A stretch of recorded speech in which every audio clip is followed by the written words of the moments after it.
atas konti lang. Lari atas.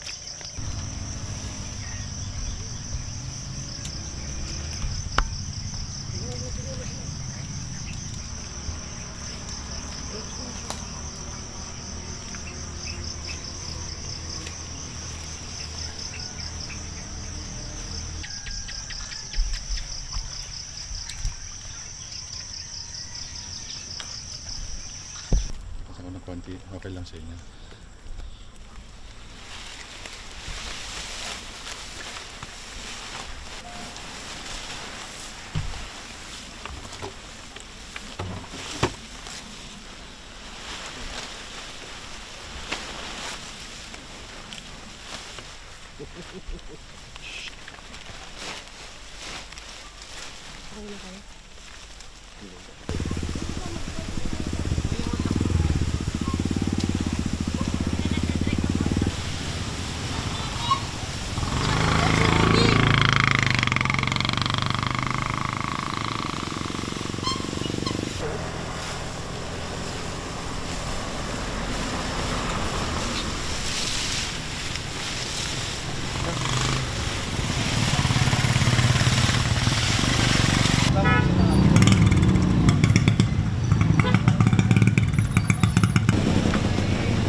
Inuwa kanyang kanis, muli kanyang pinasalamatan, iniabot niya asang sila'y muling mabubuhay.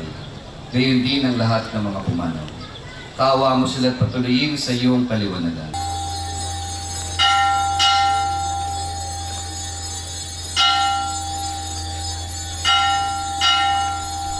Itong ito, saka ito, talagang sila nakapanata dahil nung bata kasi ito, parang nagkasakit.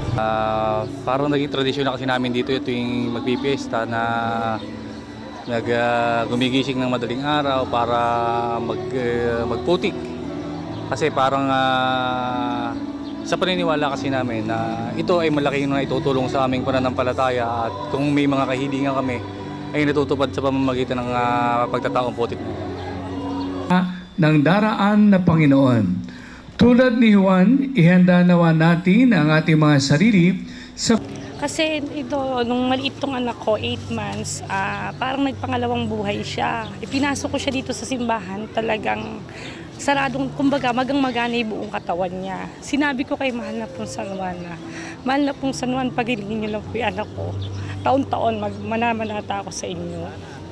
Kaya mula noon, pang 10 taon ko nang ginagawa ngayon to.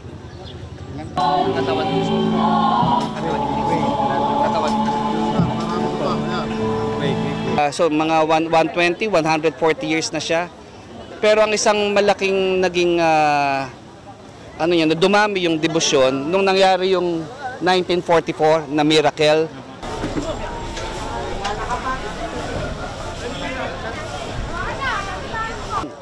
Tarik na tarik yung araw, biglang umulan na malakas.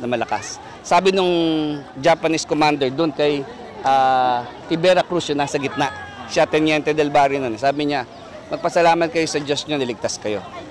Sa kanila, parang bad omen yun sa mga Japanese. Dito naman sa mga tiga rito, yun ay answered prayer ni Juan Bautista. Kasi umulan na. So, hindi na sila pinatay.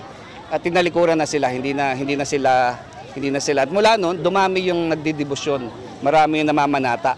Natin, Diyos na aming Ama, Diyos na aming Ama, salamat po sa araw na ito. salamat po sa araw na ito.